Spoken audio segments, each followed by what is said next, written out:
ఈరోజు కేటీఆర్ గారి విధానం ఎట్లుందో మీరు కాదు స్వయాన కవిత గారే చెప్తున్నారు. కేటీఆర్ గారు ఎక్స్ను వీడాలి, క్షేత్రానికి రావాలని చెప్పడం జరిగింది. ఇప్పటి వరకు కూడా తనలో మార్పు రాలేదు. నేను బీఆర్ఎస్ పార్టీని వీడి భారతీయ జనతా పార్టీలో చేరిన వెంటనే ఆగమేఘాల పైన అచ్చంపేట నియోజకవర్గ కేంద్రంగా రాష్ట్ర స్థాయి మీటింగ్ పెట్టిండు ఒక 8-10 వేల మందితోన.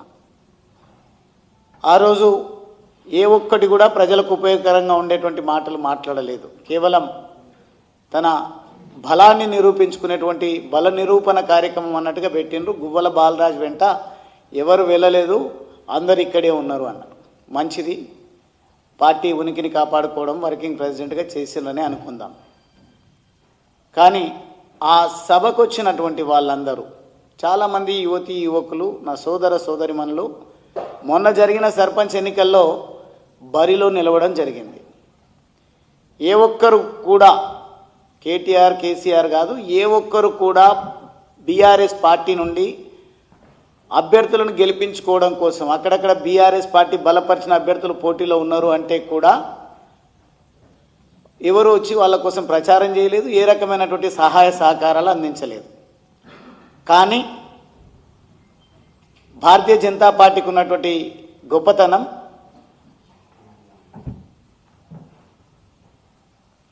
భారతీయ జనతా పార్టీ నాకు ఒక స్వేచ్ఛనిచ్చింది. నిజంగా మన పార్టీ విధానమే డబుల్ ఇంజన్ సర్కార్ అని పోతా ఉన్నాం. అందుకే కేంద్రంలో మన ప్రభుత్వమే 3 సార్లు అధికారంలో కొనసాగుతూ ఉంది, 3వసారి. 20 పైచిలకు రాష్ట్రాలలో మనమే అధికారాన్ని కొనసాగిస్తూ ఉన్నాం, ప్రజా మద్దతుతోన దీవెనలతోనని భారతీయ జనతా పార్టీ చెప్తా ఉంది. అందుకే మళ్ళీ ఈ స్థానిక సంస్థల ఎన్నికల్లో గ్రామాలలో ఎట్లాగూ పార్టీ గుర్తు కాదు కదా, నేను పార్టీ మారేటప్పుడు ఎవరిని నా వెంబడి రమ్మని కోరలేదు. వారికి కొంత వెల్తి కూడా బాధ కూడా ఉంది కాబట్టి నన్ను నాయకుడిగా నిలబెట్టినటువంటి నేను వాళ్ళని గెలిపించుకోవడం కోసం ప్రచారానికి వెళ్తా, నేను నా తోచిన సహకారాన్ని అందిస్తా అంటే చాలా గొప్ప హృదయంతోన భారతీయ జనతా పార్టీ. ఒకసారి పార్టీ మారిన తర్వాత కట్టుబడి ఉంటాడు, అదే పార్టీ విధానాలను అవలంబిస్తూ ముందుకు పోతాడని. కాబట్టి వాళ్ళు రాలేక మా భారతీయ జనతా పార్టీ నాయకులను కార్యకర్తలను వెంబడి తీసుకొని నా దగ్గరికి వచ్చి నా సహకారాన్ని ఆర్జించడం జరిగింది. వాళ్ళేమో సహకారం అన్నారు, నేనేమో నా బాధ్యత అని చెప్పడం జరిగింది. ఆ బాధ్యత ప్రకారం వారు నేనేమో నా బాధ్యత అని చెప్పడం జరిగింది. ఆ బాధ్యత ప్రకారం వారిని గెలిపించుకోవడం కోసం నేను వెళ్ళడము, ప్రసంగాలు ఇవ్వడము. కొన్ని సందర్భాల్లో అయితే కాంగ్రెస్ పార్టీకి ఏం పని పాట లేదు, ఏదో అరాచకం సృష్టించాలి, అల్లర్లు సృష్టించాలి, గందరగోళానికి గురి చేయాలి ప్రజలను, తద్వారా ఎన్నికల్లో గెలవాలనే ప్రయత్నాలు చేస్తూ ఉంటారు. ఆ వెకిలి ప్రయత్నాల కారణంగా డీకే తిరుమలాపూర్ అనే గ్రామం, అమ్రాబాద్ మండలం, బీజేపీ పార్టీ ఒకటే వార్డు సభ్యుడిగా నిలబడ్డాడు. అది కూడా వాళ్ళ ఊర్లో ఉన్నటువంటి గ్రామ శాఖ అధ్యక్షుడి పైన ఒక మహిళ నిలబడడం జరిగింది. యువ బీజేపీ కార్యకర్త వాళ్ళ తల్లి వార్డు సభ్యురాలుగా. ఆమెను గెలిపించుకోవడానికి ఒక్కడి పోయి వస్తే ఎట్లన్నా మేమందరం కూడా ఈదయ్య అని ఒక చెంచు మిత్రుడు, ఆదివాసీ తమ్ముడు బరిలో నిలబెట్టడం, వాళ్ళకు వ్యతిరేకంగా ఎవరైనా నిలబడాలంటే కూడా భయభ్రాంతులకు గురి చేస్తున్నారు. ధైర్యం చేసి వచ్చిండు కాబట్టి మీరు అతన్ని గెలిపించుకోవడం కోసం మీరు సహకరిస్తే బాగుంటుంది అంటే నేను అక్కడికి వెళ్ళి ప్రచారం చేస్తున్నప్పుడు అక్కడ ఉన్నటువంటి కాంగ్రెస్ పార్టీ అనొద్దు, నేను అదే ముఖ్యమంత్రి అయితే అంటుండేనేమో వాళ్ళను విధవలు అని నేను ఆ మాటలు మాట్లాడడం కాబట్టి చెప్తా ఉన్నా.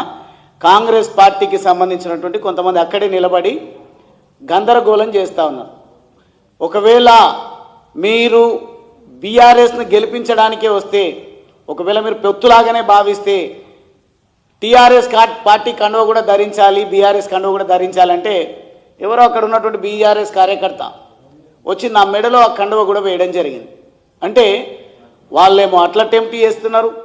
ఈ పొత్తు ధర్మాన్ని పాటించేటువంటి విషయంలో మా తమ్ముళ్ళు గ్రామంలో పార్టీ గుర్తు కానప్పటికీ పర్వాలేదన్నా ఒకసారికి ఏమవుతుంది అని వాళ్ళే ఓదార్చుకొని మాట్లాడుకొని ఒక సెకండ్ పాటు నా మెడలో ఆ కండువ కూడా వేస్తే తర్వాత నేను తీసివేయడం జరిగింది. ఎందుకంటే ఆ కండువాను నేనే మోసుకపోయినా, అదే ఆ జెండాను నేనే నల్లమలలో నాటిన కాబట్టి పర్వాలేదు, చూసే వాళ్ళకు కూడా నేను చీత్కరించుకున్నట్టుంటే ఎబ్బెట్టుగా ఉంటుందని చెప్పేసి నేను ధరించి చెప్పడం జరిగింది. ఆ రోజు ప్రతి ఒక్కరు కూడా జై బీజేపీ, నరేంద్ర మోడీ గారి నాయకత్వం వర్ధిల్లాలి, భారతీయ జనతా పార్టీ పవర్లోకి రావాలి, అధికారంలోకి రావాలని తోచిన విధంగా నినాదాలు ఇస్తూ ఉంటే నేను వారించడం జరిగింది. బీజేపీకి సంబంధించినటువంటి నినాదాలను మరొక్క ఎన్నికల్లో ఇద్దాం. ఎప్పుడు ఎన్నికల గుర్తుతో పార్టీల గుర్తుతో ఎన్నికలు జరిగినా అప్పుడు ఇద్దాం మన నినాదం అని చెప్పేసి వాళ్ళను నచ్చజెప్పి అక్కడ అందరి అభ్యర్థిగా ఉన్నటువంటి ఈదయ్య అనే చెంచు ఆదివాసీ అబ్బాయిని గెలిపించడం జరిగింది.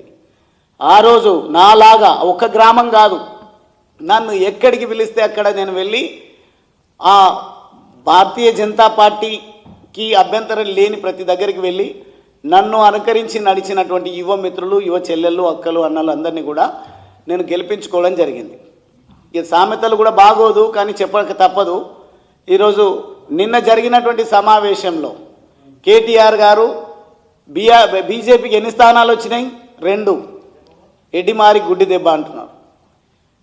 ఇట మొన్న జరిగినటువంటి ఎంపీ ఎన్నికల్లో ఎన్ని స్థానాలు వచ్చినాయి భారతీయ జనతా పార్టీ గుర్తుండాలి కదా కేటీఆర్ మీకు. అది ఎడ్డిమారి గుడ్డి దెబ్బనే అయితే 8 ఎట్లా వస్తాయి? ఈ స్థానిక సంస్థల ఎన్నికల్లో నాకు కృతజ్ఞత భావం ఉంది కాబట్టి, నాకు లాయల్టీ ఉంది కాబట్టి, నాకు నిబద్ధత ఉంది కాబట్టి నేను ఒక బాధ్యతగా భావించి మొన్న జరిగినటువంటి ఎన్నికల్లో కాంగ్రెస్ పార్టీ బలపరిచిన అభ్యర్థులను ఓడించండి, కాంగ్రెస్ ఇతరులను గెలిపించండి, దోకాబాజీ బీఆర్ఎస్ వాళ్ళు కూడా ఎక్కడైనా ఉంటే ప్రజలకు సంబంధాలు లేకుండా ప్రజలను నెత్తిన చేయబెట్టి ప్రజాస్వామ్యాన్ని కూనీ చేసి వెనుపోటుదారులు ఎక్కడైనా ఉంటే వాళ్ళని ఓడించిందంటే నా మాటను వినుకున్నారు నా ఓటర్ మహాశయులు, నా అచ్చంపేట ప్రజలు. పూర్తిగా నేను ప్రేమతో బాధ్యతగా మనస్ఫూర్తిగా ప్రచారం చేసిన దగ్గర బీఆర్ఎస్ బలపరిచిన అభ్యర్థులను గెలుపొందించారు. నా నినాదాన్ని బట్టి, నేను ఇచ్చినటువంటి సందేశాన్ని, సంకేతాన్ని బట్టి మిగతా వాళ్ళను చిత్తుగా ఓడించారు. మేము 5 స్థానాలలో పోటీ చేసినాం. 2 స్థానాలలో వంగూరు మండల్ ముఖ్యమంత్రి మండల్లో పోటీ చేస్తే ఒకటి గెలిచినాం, ఒకటి 27 ఓట్లతో ఓటమి పాలైనాం. ఇంకో దగ్గర తోడేళ్లగడ్డ అని బల్మూరు మండలంలో ఉంటుంది, అది ఎప్పటికీ కంచు కోటగానే ఉంది. అక్కడ కారణాలు ఏవైనా ఉండొచ్చు, ఆ హిందుత్వం అనుకోండి, లేదంటే ఒక క్యారెక్టరు, వ్యక్తిత్వాన్ని పెంపొందించేటువంటి శాఖ కూడా అక్కడ నడవడమో ఏదో కారణం, కానీ ఎప్పటికీ అక్కడ భారతీయ జనతా పార్టీకే ప్రజలు, ఓటర్లు అండగా ఉంటున్నారు. పోయినసారి కూడా వాళ్ళే బీజేపీ, అక్కడ నేను ఎమ్మెల్యేగా ఉన్నప్పుడు కూడా బీజేపీ సర్పంచ్గా గెలిచిండ్రు. ఇప్పుడు మా పార్టీకి కుడి ఎడమ భుజంగా ఉంటున్నటువంటి, మా సోదరుల కుడి ఎడమ భుజంగా ఉంటున్నటువంటి ఒక యువకుడిని తీసుకెళ్లి కాంగ్రెస్ పార్టీ నుంచి నిలబెట్టి బీఆర్ఎస్ కాంగ్రెస్ 2 ఒకటైనా మళ్ళీ అక్కడ తిరిగి భారతీయ జనతా పార్టీ విజయాన్ని కైవసం చేసుకోవడం జరిగింది.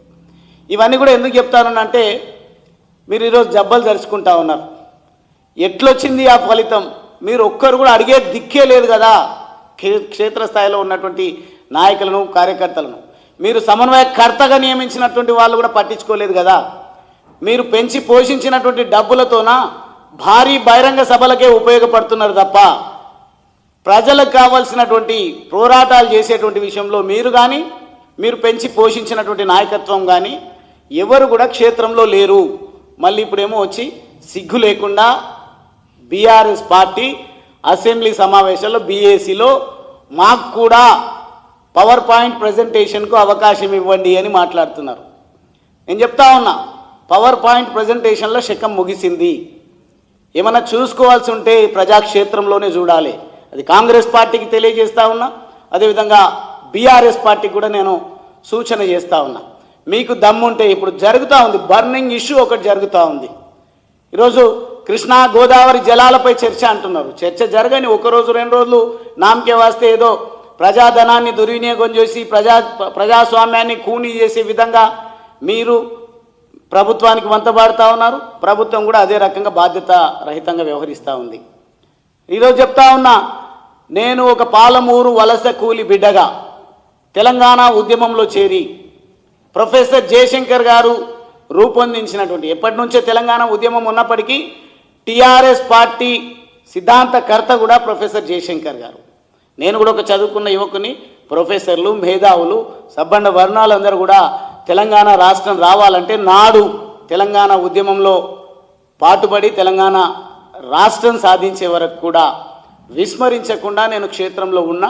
తెలంగాణ రాష్ట్రం వచ్చింది కాబట్టి, అందుకే ఒక రకంగా చెప్పాలంటే ఆత్మ పరిశీలన చేసుకున్న తర్వాత ఓ బాధ్యత కలిగిన భారత పౌరుడిగా భారతదేశం ఈరోజు ఏ నాయకత్వాన్ని కోరుకుంటుంది అనేది నిశితంగా గమనించిన తర్వాత నేను భారతీయ జనతా పార్టీలో చేరిన నాటి నుండి నేటి వరకు కూడా భారతీయ జనతా పార్టీని పెంచడం కోసం, భారతీయ భావాన్ని విస్తృతంగా ప్రజల్లోకి తీసుకుపోవడం కోసం నా వంతు ప్రయత్నం చేస్తూ ఉన్నా. ఫలితం వచ్చినప్పుడు కేటీఆర్కు దిమ్మ తిరిగే విధంగా ఉంటుంది అనేది మాత్రం ఈ సందర్భంగా తెలియజేస్తూ ఉన్నా. వెటకారంగా మాట్లాడుతున్నా. ఎన్ని స్థానాలు వచ్చినాయి? గుండు సున్నా వచ్చింది కదా మీకు పార్లమెంట్ ఎన్నికల్లో.